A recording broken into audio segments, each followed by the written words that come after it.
Hi everyone, welcome back to my channel. For those of you that are new here, my name is Chantal Russo, and on this channel we talk about a little bit of everything: fashion, style, beauty, lifestyle.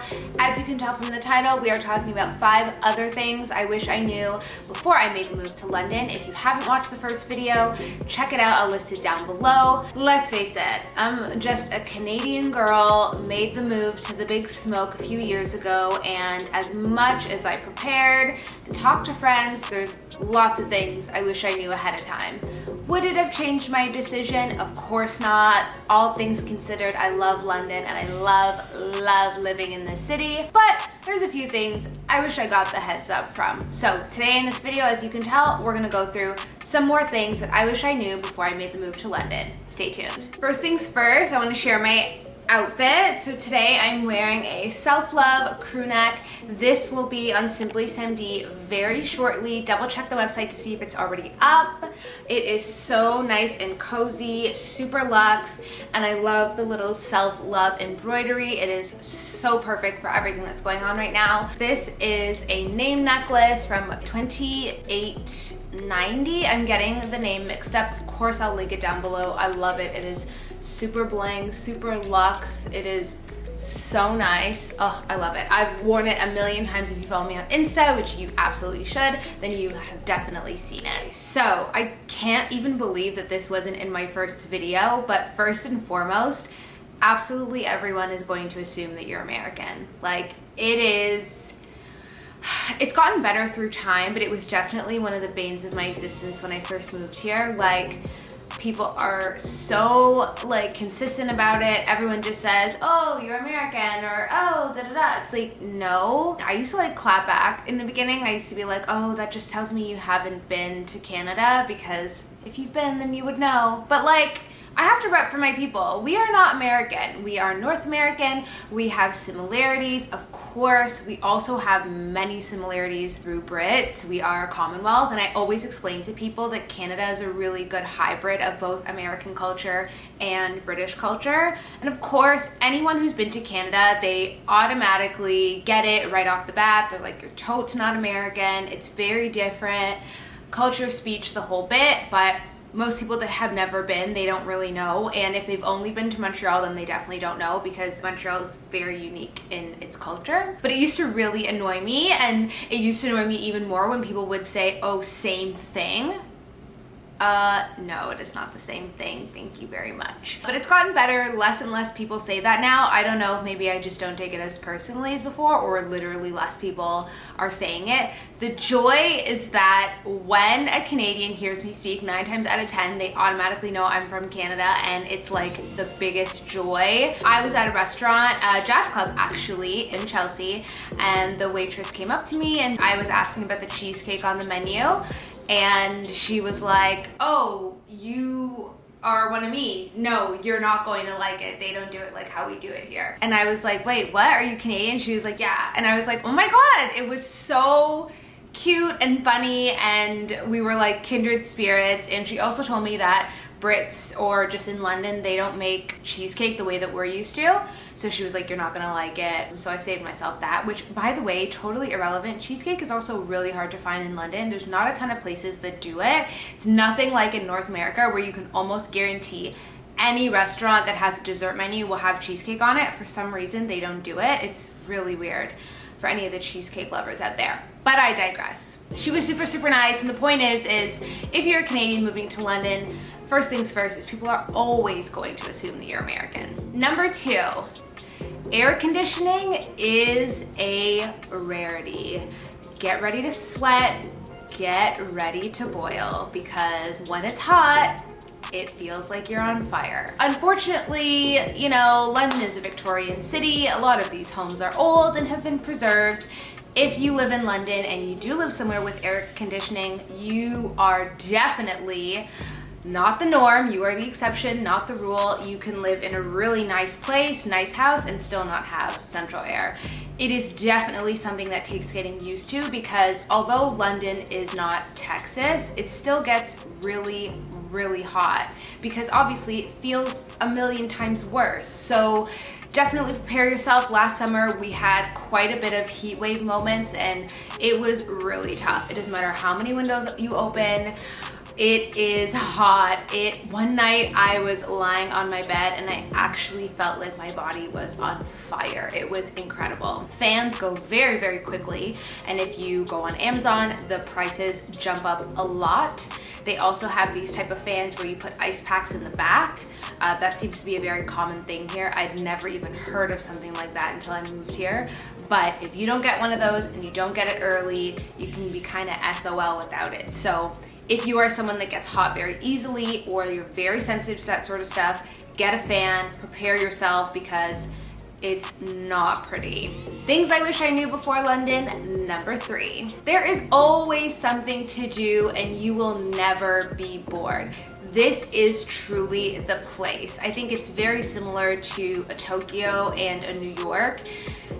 I will only reference those cities because I've been to those cities. The city is truly alive. Like, London is amazing. There's always something to do. Any interest you have, age group, relationship status, there's always something going on and you will never be bored. And that's probably the biggest reason why I moved here, is that I'll always be entertained. There's always something to do. I'm never gonna feel like I've done it all and I've seen it all. And unfortunately in Toronto, that's exactly how I felt. I think if you're Canadian and you're moving from another place to Toronto, then there's way more to see. But Toronto is as big as it gets in Canada, and I think it has the most going on. So I really felt like I'd scratched the surface. But in London, there's always a new level. There's always a different neighborhood. There's always somewhere that you can go, something that you can do, and a new place to see. And it is one of the best parts about living in this city. Number 4, the water is awful. Now this is going to seem strange and maybe to the average person it wouldn't really matter, but for me it has definitely been a really tough thing to get used to. London's water is incredibly hard. Your kettle calcifies like every 3 uses. The water is really hard, and I think being Canadian, we are so privileged with great water.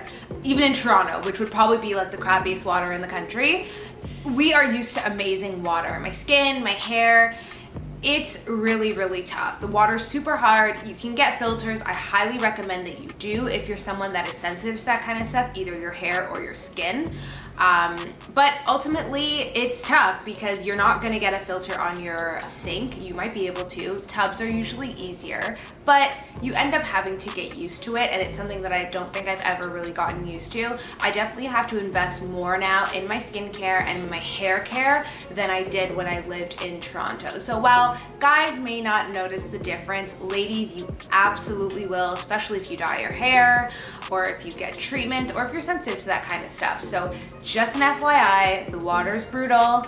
I don't drink tap water, but I heard that the water tastes bad as well. So, you know, not a good thing.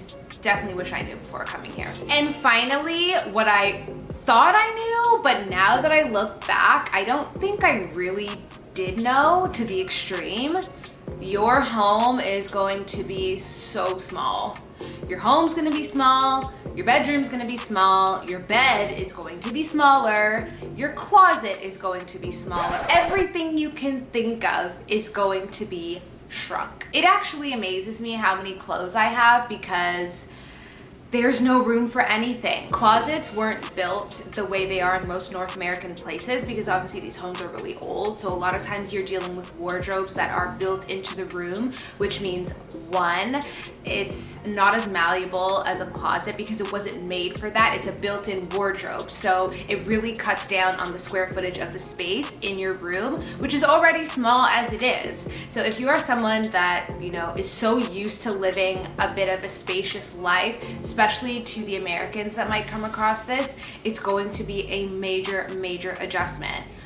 Everything is small. A lot of people sleep on double beds, myself included. That was a huge adjustment. I'm used to having a queen size bed. My mom has a king size bed. Some people have California kings. Yeah, all of that stuff is out the window. If you have a queen size bed, I think that's like probably a bit more luxurious. And it's crazy because you can go inside $1 million homes. The bedrooms are small, like the living areas will be so spacious. The kitchens will be so spacious. but the bedrooms will be so small. Lots of European bedrooms don't have TVs, so they're not really outfitted for that. So one whole wall will be taken up of your closet, so you can't really place a TV in front of your bed. So it's quite the adjustment, but I would say that getting used to living in a small space takes some getting used to. I wouldn't consider myself a huge maximalist, but maybe I am, because it's definitely taken me a lot to get used to. And I found an apartment with a reasonable amount of space, but there's tons of apartments that are even smaller. So it's definitely something to get used to. And I think this is probably the most important part when you're actually making the switch over. Come with less than you think you need, because wherever you live is likely going to be much smaller than what you're used to. Even if you're sharing right now, the space that you have is likely going to be smaller. So it's something that you want to prepare for, and the lighter that you travel, the better. Once you get here and you get a lay of the land of your space, depending on how long you stay in each place, then you can kind of add as you go. But getting used to a small space is something that I definitely wish I knew before I moved here. So that's it. Those are 5 other things I absolutely wish I knew before I made the trek over to London. If you guys like this video, be sure to give it a thumbs up, share it with a friend who's making the trek over.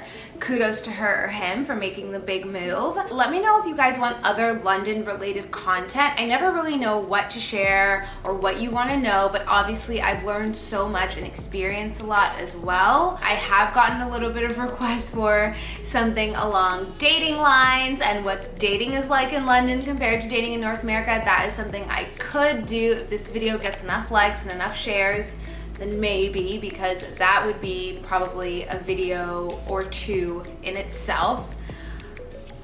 There's a lot going on there. But share this video with a friend, give it a thumbs up, comment down below if you liked it. Follow me on Instagram and TikTok if you haven't already. And until the next one, guys, see you. Take care of yourself, take care of each other.